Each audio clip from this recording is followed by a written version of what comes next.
Hello and welcome to Shift Change.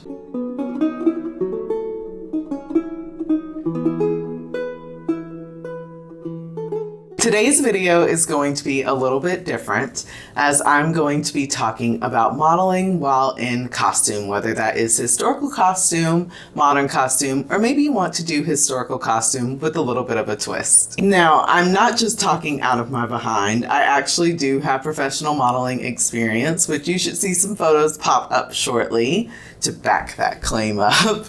I have been modeling since the age of 14 professionally. So I think I have a little bit of knowledge about how to move in different type of garments to make them and you look the best. That being said, this isn't a one-size-fits-all sort of video.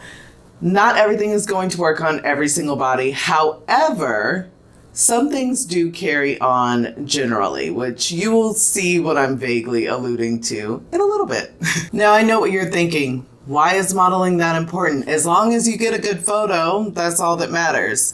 Sometimes modeling needs to show off more than just the garment. I mean, I'm sure we've all taken a photo where you just wish you would have gotten that one single detail. Or if you did get that one single detail, you wish that people would have noticed it because you worked so hard on it. Understanding modeling really helps to achieve that goal. So this video will cover modeling in both film and in photo shoots, because I feel like, especially with Instagram and TikTok and YouTube and all the things, we can all use a little bit of both. If you grew up watching America's Next Top Model or whatever modeling show your country had in the early 2000s, you know that you need to model from head to toe. But you might not know exactly what that means. I've often heard things about modeling from one strand on your head all the way down to your toenail. And that sounds really good in theory, but in practice, what exactly does that mean? It means that you need to be drawing out that emotion to every single part of your body, even if that part isn't necessarily pictured in the photo, say for like a headshot. But why? When you just model with one part of your body, it is very obviously not conveying the true emotion that you may want to be bringing into the picture. So you need to be thinking about how your eyes look versus how your shoulders look versus how your torso looks, your hips, your fingers. Every single thing plays into how that photo is going to be conveyed to the person looking at that photo. That sentiment needs to carry over even more when you're doing film work. Film isn't something that you can perfectly place and make sure that every single digit on your hands, on your feet, your legs, your arms, your everything in between look absolutely perfect so you can get that one shot. You're taking multiple shots and you want to make sure they all look good. So really invoking your entire body will help you do that. I like to think of moving in film to model an outfit almost like dancing, because you really want those movements to flow together and you want them to make sense. So think of it as, this is kind of cliche, but slow dancing by yourself. The biggest thing that can help you bring that true emotion that you want to bring to an outfit can be something as simple as smiling. Now, I realize that not every outfit calls for a smile, but a lot of times, especially on social media, it will be appropriate to smile. When you smile, you need to be truly thinking of that happy moment, maybe even catch yourself in a laugh. It really invokes that true emotion on the inside. There's a big difference between this and this. Do you see how my whole face lit up? It's a big difference. A lot of times I have heard from friends and from family that they know what they would like to convey, but they don't quite know the pose that would work. One thing about posing is that you have to commit to whatever pose you're going to do 100%.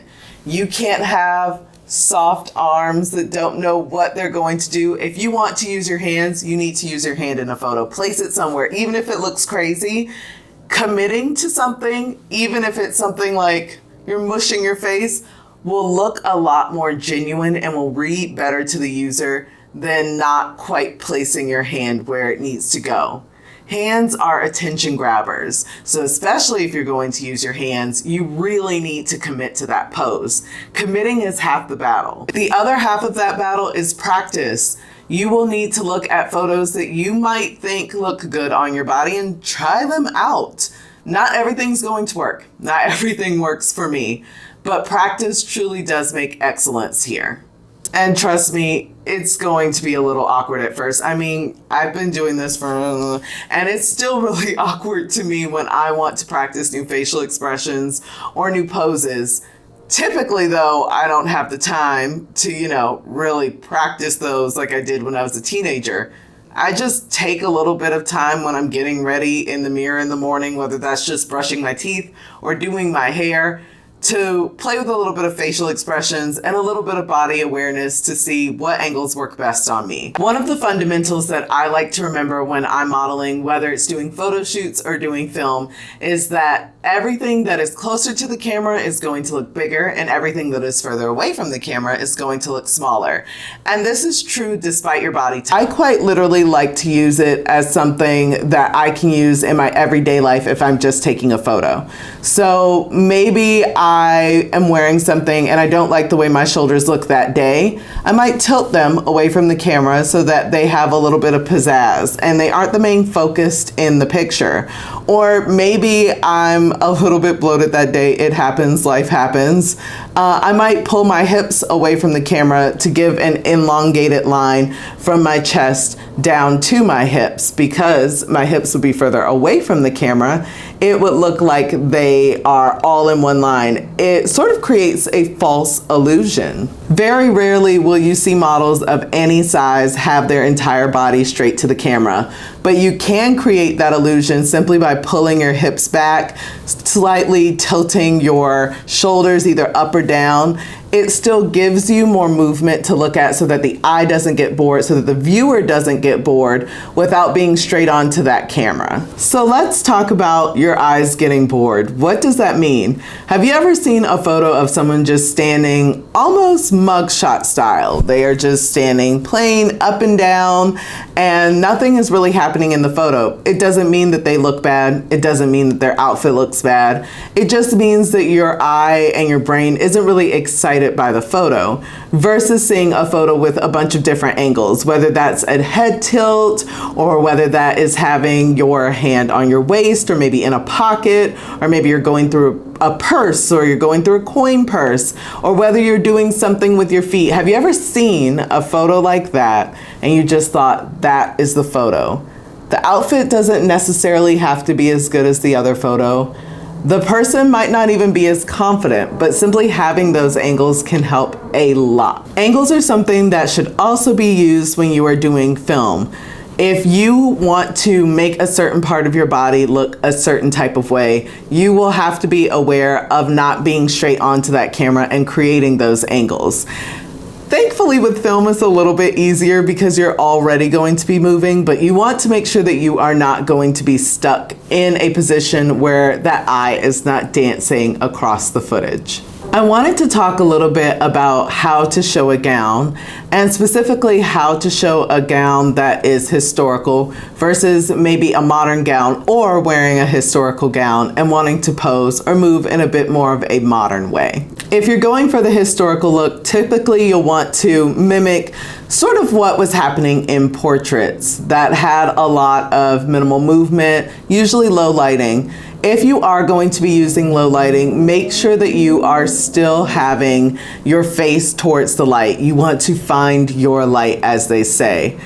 That means that your light source will likely have to not be right behind the camera. Now, obviously, if you are shooting a video or something like I am, you're looking at the camera, it will have to be behind the camera. But if you're taking a photo, a good way to create angles when you're still new and starting off thinking about all of these things is to move your light source. If you're finding your light and your light is over here, you're going to automatically create angles for yourself and make that footage or that photo a little bit more interesting. Now, when you are doing any movement, especially for photo shoots in a modern gown or a historically worn gown that you want a little bit more of a modern flair, you get to play around a lot more with your angles, but you're going to have to exaggerate things a lot more too.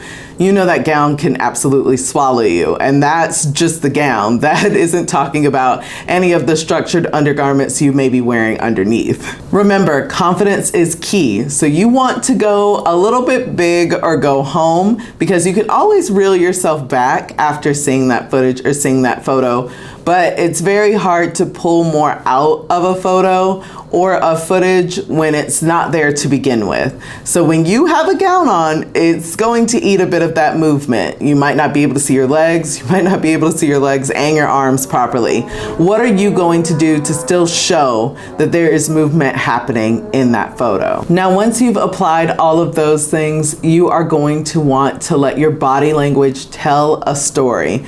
This is a little bit more advanced, but it really can help pull a moment together, especially if you are wanting to evoke an emotion that might not necessarily be what the outfit would traditionally be called for. I mean, but who's to say what's supposed to be traditionally called for? Obviously, people experienced all sorts of emotions in all of their gowns. We just don't get to see them in those perfectly painted portraits. So what does this look like all together? You've seen a couple of photos, but I wanted to show you a little bit of a movement exercise that is a huge trick for me. So if I want to take a photo and I just want it to be a simple headshot photo, I would angle my shoulders back, including my hips. Remember, we are modeling from head to toe.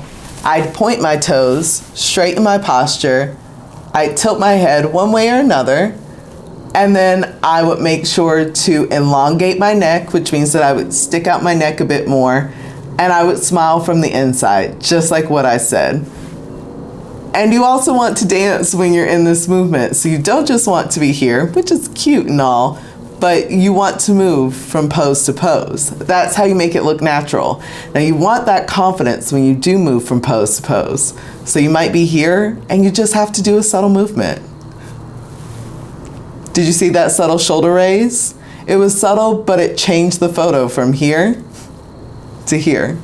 Doing those subtle movements and practicing those little bitty things will help so much. But the biggest help that you can find for learning how to make your body do exactly what you want your body to do in photos is to find models that look like you. They're on Instagram, they're on TikTok, they're on YouTube. Find them and see how they model in photos. Get some inspiration from the people who have been doing this sometimes longer than I have. I hope that this video gave you something to think about the next time you get to shoot footage or the next time that you have a photo shoot. These are things that are going to help you in the long run, and it doesn't have to be shared publicly. It'll help you have good memories of the thing that you created or the thing that you commissioned that makes you feel confident. And I hope that you take this lesson to build your confidence so that you can show that to the world, or just to friends and family. Until next time.